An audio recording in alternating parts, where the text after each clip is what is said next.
Welcome back with former FBI Director James Comey. Since your firing, have you met with former CIA Director John Brennan? Yes, once, I think. And former National Intelligence Director Jim Clapper? Yep, saw him the night before last, I think. Together? No. Actually, I had dinner with the two of them together and our spouses. You talked Trump case? Or No, we did not. All right. After your hand-picked deputy, Andrew McCabe, was fired, you tweeted this. You said, Special Agent McCabe stood tall over the last 8 months when small people were trying to tear down an institution we all depend on. He served with distinction for 2 decades. I wish Andy well. I also wish continued strength for the rest of the FBI. America needs you. You know, the Inspector General found that McCabe lied 4 times, 3 of them under oath.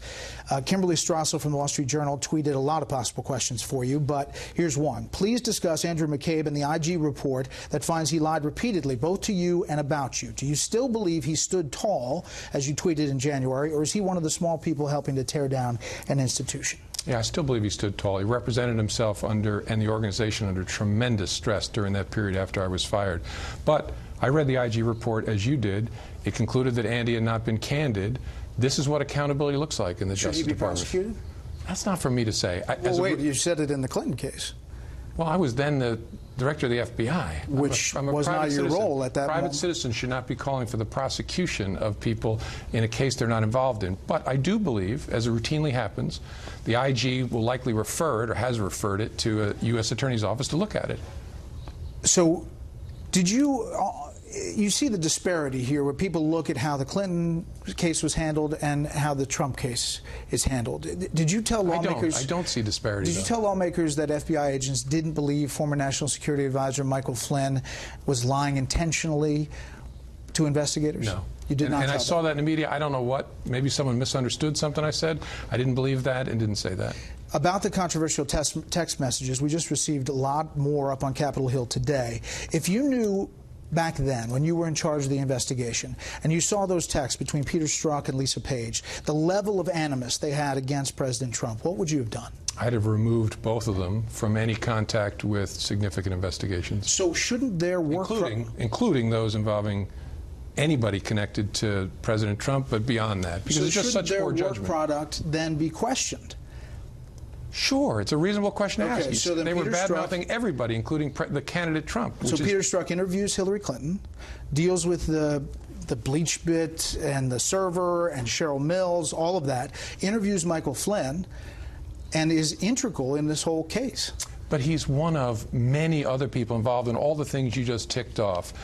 It's a reasonable question to ask, and I can tell you this. When I saw the text, I was deeply disappointed in them, but I never saw any bias, any reflection of any kind of animus towards anybody, including me. I'm sure I'm bad-mouthed in those texts. I'm just not going to read them all. Never saw it. But that's why we had such a big team of people. Well, you were in charge to bang on each other. So the buck stops with you. Of course. Okay. Of course, I'm responsible. Jonathan tweeted in, what was the insurance policy Deputy Director McCabe, Strzok, and Page were discussing in his office? I have no idea. Any clue? The problem I had reading the text, I'm sure you've had the same challenges. If anybody pulled any of your listeners' texts or viewers' texts and there's no context, it's hard to figure out what they're talking about. So There's a lot of text. There's a lot of context with those guys.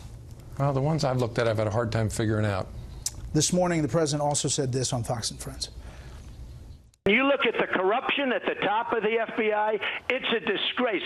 And our Justice Department, which I try and stay away from, but at some point I won't. What do you think he meant there? I don't know. I hope he didn't mean that he's going to decide by executive fiat to direct the actions of what is supposed to be an impartial law enforcement function. Lady Justice has a blindfold. It should stay on. Did the Inspector General interview you about your handling of the memos? Sure, yeah. Has already. And I expect a report from them, not on the handling of classified information, because that's frivolous, but on, did I comply with policy? Did I comply with my employment agreement? You said you didn't leak, but there's a New York Times story in April 2017 that first reported the Lynch email. You didn't write about it here in this book because you said it's classified. The New York Times wrote a lot about it. Did the FBI Public Affairs coordinate that story? Not to my knowledge. And I'm not going to comment on any stories because I'm not allowed to confirm or deny classified information. All right. In the infamous Oval Office meeting with President Trump, when you asked you to stay behind one-on-one, you write in the book that you felt awkward. You didn't like it. Correct. You had been one-on-one with President Obama in the Oval Office. Correct. But this was different. Yeah, because he booted out the Attorney General of the United States who was lingering trying to stay. As opposed to the presidential photographer who President Obama boots out. Sure. Okay, so you say you didn't push back when he said he hoped you could see your way clear of letting Flynn go, that he was a good guy, hope you can let it go. You said you didn't push back and that he should have known that he couldn't do that.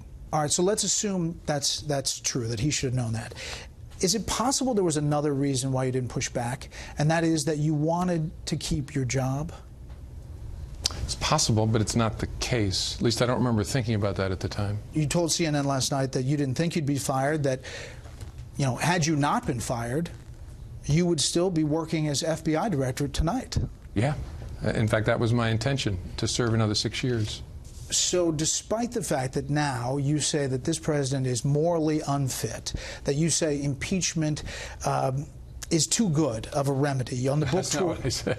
I said, in a way, I hope not, because I think the voters need to speak. Exactly. And on the media tour and the Blitz, you basically are encouraging voters to vote Trump out of office because he doesn't line up with your values. I'm asking them to vote their values, and what I believe your viewers would agree are America's values. Okay. But as of tonight, had you not been fired, you'd still be working for this guy that you say is like a crime boss, who is morally unfit, who you just don't agree with on principle and values. You'd still have that job tonight. Absolutely. My goal would be to protect the FBI and serve the President of the United States. When you say I respect that office tremendously. When you say to Republicans, why do you work with this president, and then sit there and say you would still have this job tonight, isn't there a disconnect there? No, because elected officials in Congress have a public platform and are responsible for communicating with the voters in a way the FBI director is not. My job would be to protect the independence of the institution. Their job should be to represent the people who elected them. Mr. Comey, the book, Higher Loyalty, has been very successful. We appreciate your time, traffic, and all, sir. Thank you for your patience and your good questions. Thank you.